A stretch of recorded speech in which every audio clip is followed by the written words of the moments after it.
have you ever felt stuck in your career?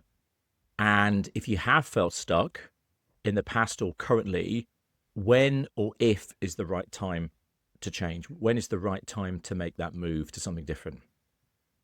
Have you had a sort of career change? I sort of roughly know your career path, but have you sort of changed careers since you started work?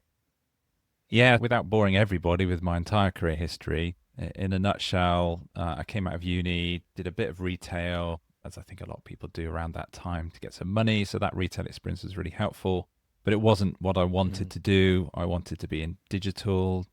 So I got a job in the police for 20 years and grew that to a successful team. During that time, though, the role changed. And maybe we'll touch on that as we go through today around actually staying put versus moving jobs. That's obviously the topic of today. I did pivot suddenly, unexpectedly, through an unexpected redundancy. And that led me to what I do now, which is entrepreneurship. So I've kind of seen both sides of it. I know your experience is a lot wider. You've done a lot more moving around. So I Well, think we can give different I, perspectives. But what about your side? What was your path? oh, yeah, absolutely. Well, I'm a little older than you, Scott.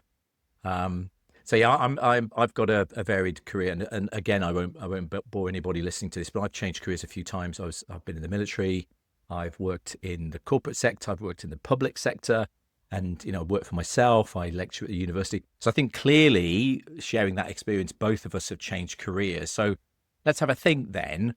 What are the signs that you perhaps start picking up somehow that tell you that it's time to change? Were there any times where in your working life that you were sort of picking up some sort of emotional signals that you felt that it was right to change?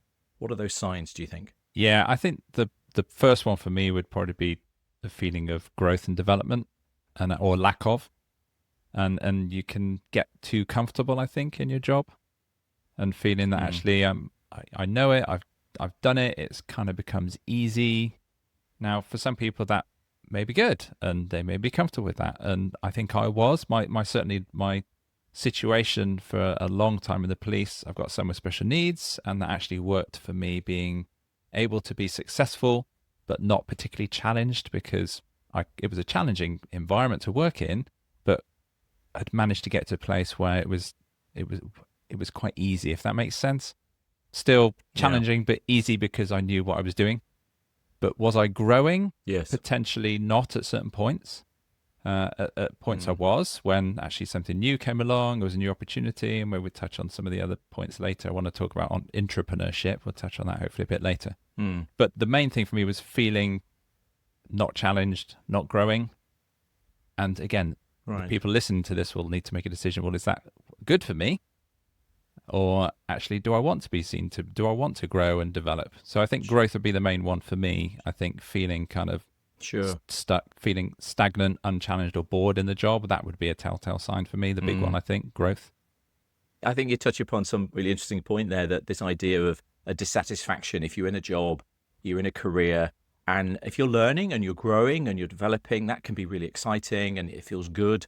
But I think, as you say, once you start picking up that, it's almost intangible. What is it? Why do I feel dissatisfied? And we've talked about in other episodes this idea of burnout.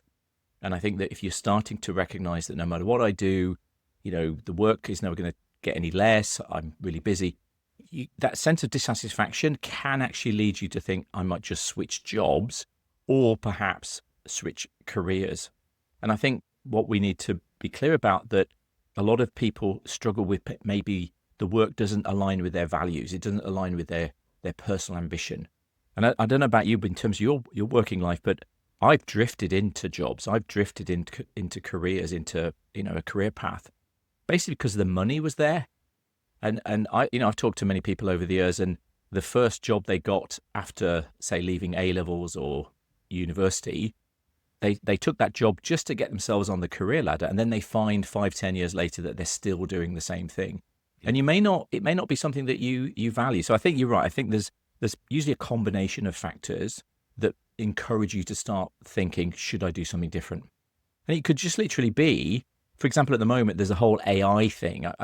people are probably thinking, maybe I should jump ship now. AI is going to come and take all of our jobs, or there's money to be made in AI. So I think we've got to be clear.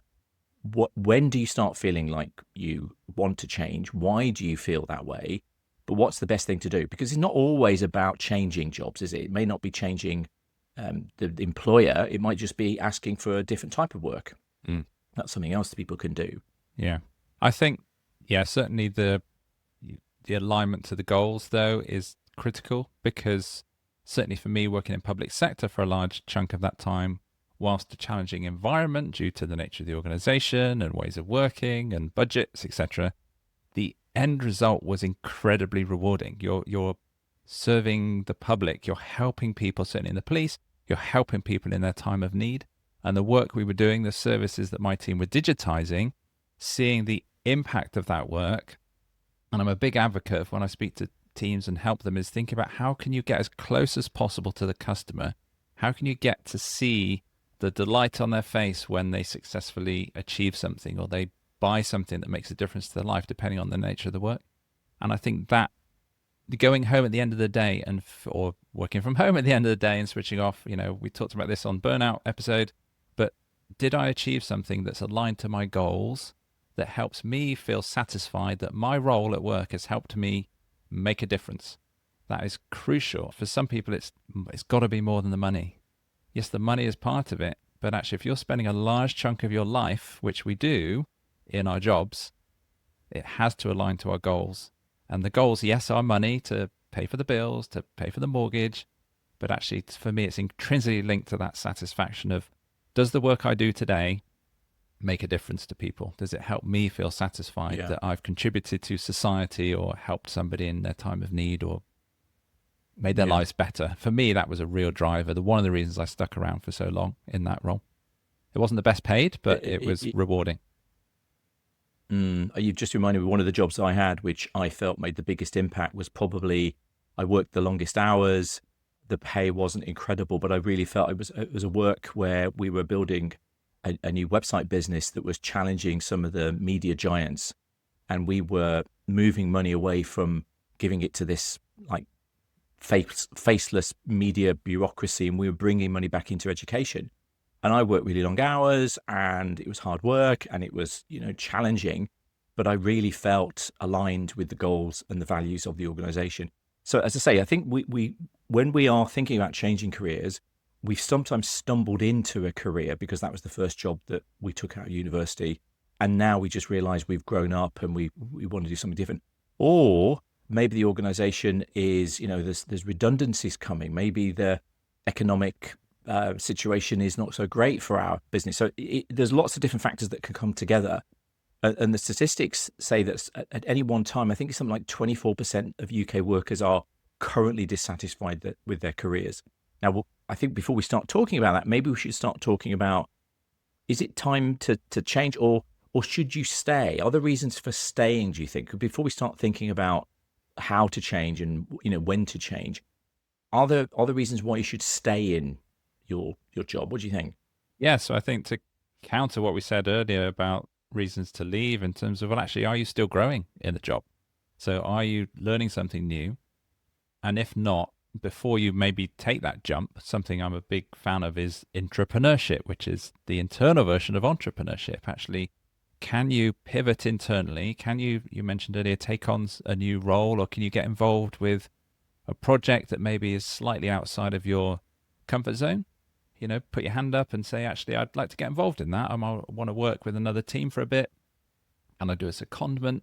So actually disrupting things from within can be really effective. And I found in my career, because of the nature of the work I was doing in digital, I got asked to come and help some other teams around HR and estates even, and facilities, to try and get involved. So I was kind of being a bit of an intrapreneur in the organization there.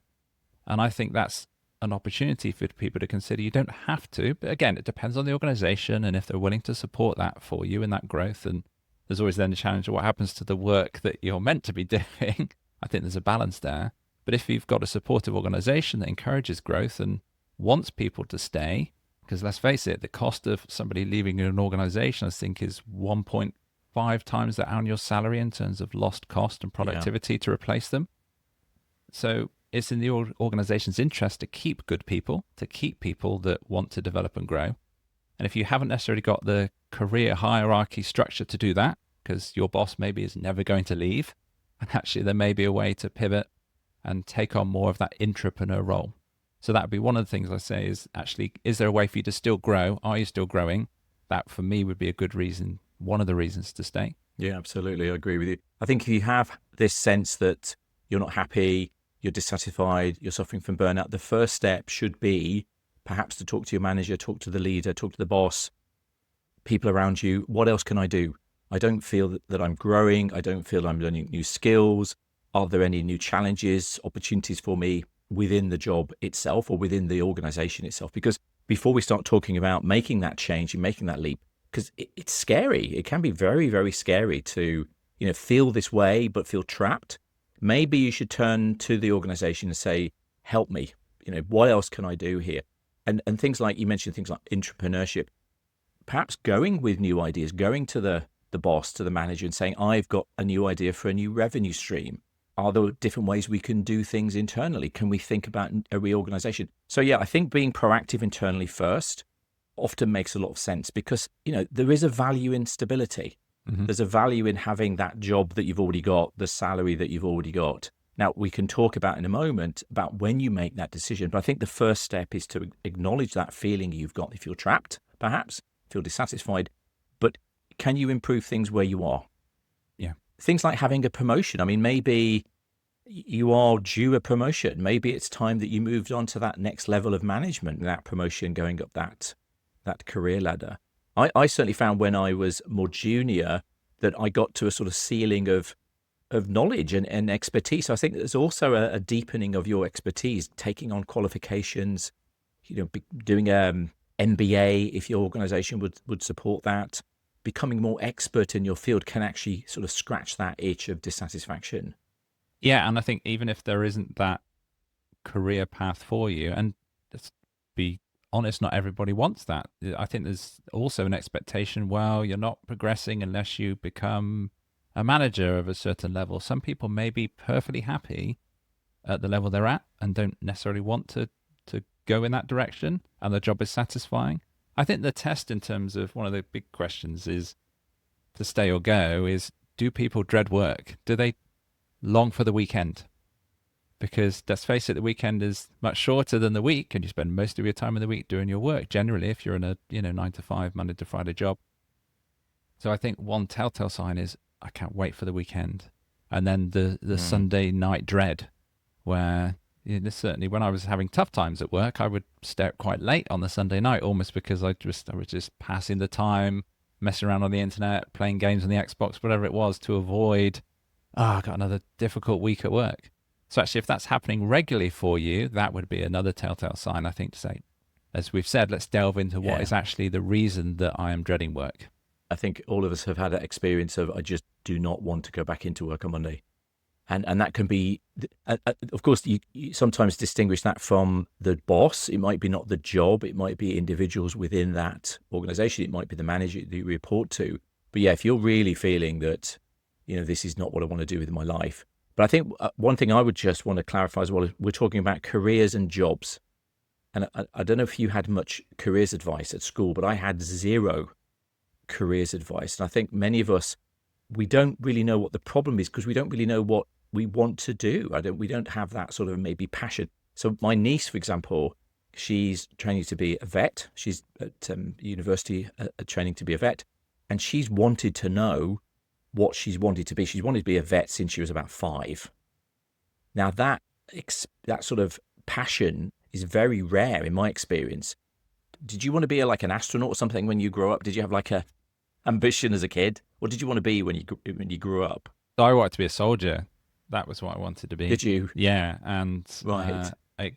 I went to boarding school, and I was seeing they did have a careers department. It was quite small, but they had people coming in, and I was regularly meeting with the Army liaison officer who would come in to try and help recruit new officers into the Army. I know you had a military career, but I got very close to joining, but at the time I had really bad hay fever, and that was a concern. I did get some Yeah. careers advice, but again, that was a passion of I just wanted to play, grew up playing toy soldiers and wanted to be a real one. And then I thought when I grew up, it's like, actually, do I want to get killed? And do I want, actually, I want to settle down with a family. So yeah, that helped me make the decision.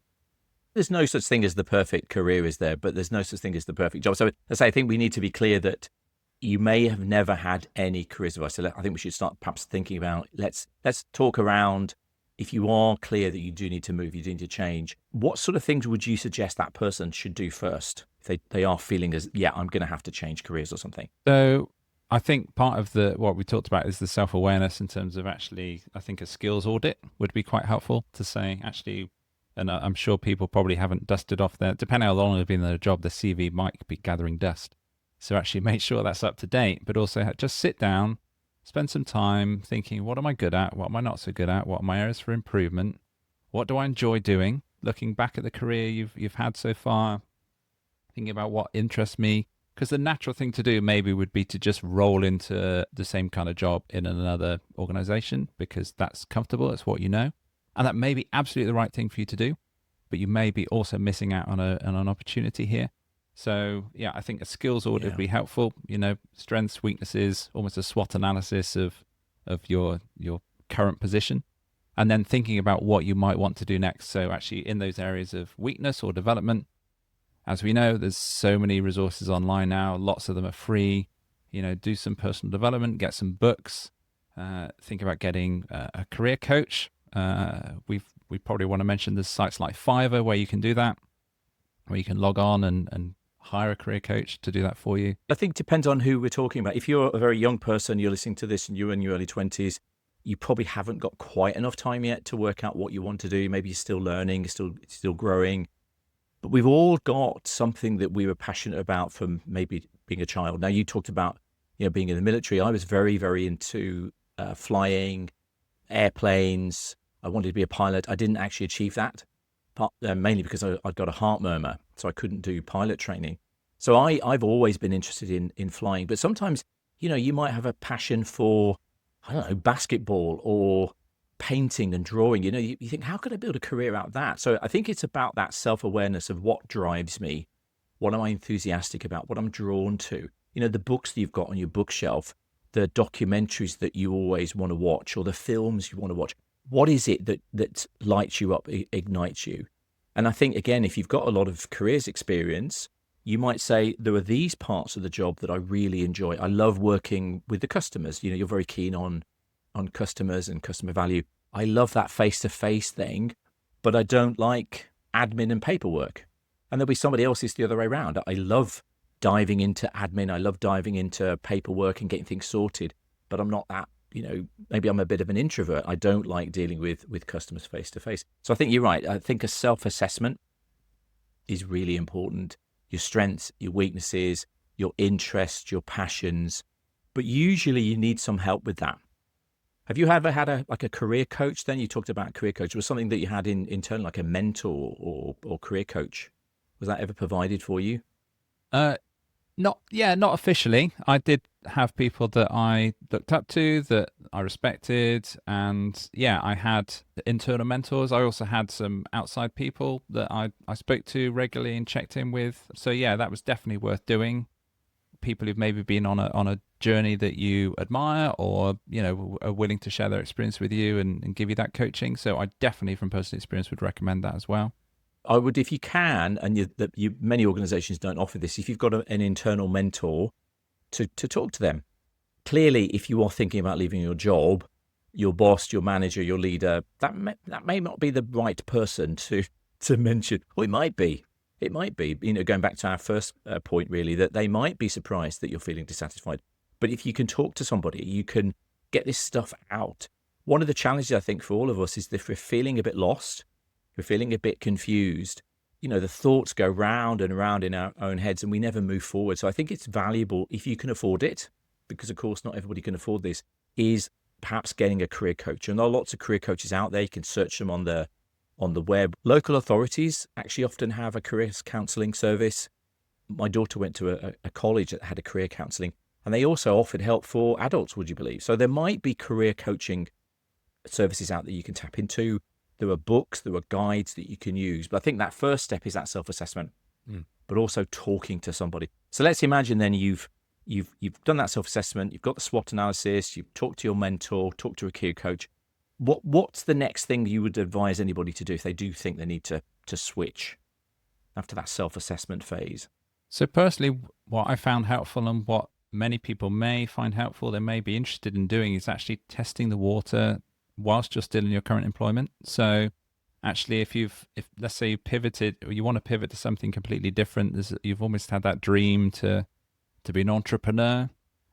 Maybe we're talking for people who are largely in full-time employed employment here, but maybe people have always had the dream to run their own business. Is it possible? And it may not be with your time and capacity and the rules around your current employment, but potentially to set up a side gig on the side to try it out. Maybe do a bit of work in the evenings, at weekends. Again, be very careful of burnout, but maybe start to test the water and see if that is exciting, if it's interesting you, if it's something you think could take over your full-time job. And of course, you may want to pivot to doing that part-time and then a new job part-time. So I think trying to map out those options, don't rule out those options, is what I would say there. It isn't a case of I just must find another full-time job straight away. Actually, now I know what my skills are. Now I know what I'm interested in. Can I test the water? Can I pivot? Can I try something on the side? Would be something definitely worth exploring. Completely agree with that. I think the thing is, if you're feeling overwhelmed and you want to move, you sometimes will jump ship. You'll try and take another job just to get out of where you are now. If you can take a breath, if you can be patient with yourself, be kind to yourself and say, look, I'm going to do that research. I'm going to look at myself, maybe get some mentoring. The other thing I would also suggest, and I think you've got some brilliant suggestions there, is talk to people already doing that thing. If you are thinking about changing careers, changing jobs, connect to people on LinkedIn in the area that you're interested in and just ask them, would you go into this? What would you advise? Somebody like me, would you give me tips and advice? And if you contract 100 people or 50 people, you'd get a couple of 3 good conversations that could literally open your eyes and give you some new insights. So I'd definitely go and talk to people. There's also a website called meetup.com, which some people may not have heard of. So there are many free events that people run in all sorts of different industries. So that's an opportunity to go along, just have a search for the areas of interest and go along to one of these meetings and speak to people, as you've suggested, in those careers. And it's about those networking opportunities. That's right. And you might find that's a great suggestion. Meetup. You might find that there's a trade show that's going on in your local exhibition. If you live near Manchester, for example, or Edinburgh or somewhere, there might be a trade show. You could go along and just say, hey, I'm not here to buy anything. I'm interested in working in this industry. In my experience, people are really keen to support people that want to move across different industries. But I think you're right. If you can think about that transition, you mentioned, could you do a side hustle? Could you start doing something at the weekend, taking some extra work in the evenings, just to test it out? You also mentioned something really important. Of course, your existing terms and conditions may not allow that. So yeah, you have to be really careful, but dip your toe in the water. Try out your new future role. Take a sabbatical for, if you can afford it, take some leave, go and do the thing you think you want to do, and then try those, if you like, those clothes on. It could be so important that you try this out first and you realize it's not for me. But as we're sort of wrapping this up, really, I think life is so short, life is so precious that within the constraints, you might have a job that, you need to pay the mortgage and so on. Whatever you can do, you want to move yourself forward to that newer existence and new experiences and new jobs, because you don't want to get to the end of your life and regret you didn't try. That's my philosophy in life. You don't want to get to the end of this time that we all have on this planet and think, why didn't I explore X, Y, Z? Why didn't I, think about becoming personal trainer, or I retrained as a plumber? There's opportunities out there for all of us if we're willing to at least put that effort in. Yeah, and I think that the fear of change is more often than not much worse than the reality. And some people need that nudge, don't they? So, you hear so many times people who get made redundant, who actually the decision is made for them. They look back and go, actually, that was the best thing that ever happened to me. Sounds a bit cliched now, but certainly in my experience and the experience of people I've spoken to, that nudge was really, really powerful. So yeah, I would say just don't be frightened. Actually, do it safely. Test the water. If you're decide looking to do that on your own back rather than be pushed. I think we've talked about a lot of different things, but I think really this frustration, this dissatisfaction is very common. So if you are feeling that way, just be reassured that it's unfortunately quite normal, which is a sad thing to say, but you're definitely not alone. But that choice is certainly a personal choice, and it starts with that introspection. It starts with that self-reflection, and then some careful planning. Like we've said, if you're going to stay in that job, if you're going to stay in that role, there's no shame in that. That stability, you're bringing that salary in for yourself, for your family, for your dependents. There's no shame in that. But perhaps what you need to do, if you are still feeling dissatisfied and you decided to stay, is what else can you do? The intrapreneurship, like you talked about, taking on new roles, getting training courses. So yeah, sometimes staying is as good as changing. Thank you for listening to the Work Unravelled podcast. We hope you enjoyed this episode. Be sure to subscribe to the show so you don't miss the next one. If you'd like Andrew or me to help you or your business, whether it is for team productivity, leadership coaching, or communication skills, our website addresses are in the show notes. Thanks, and until the next time.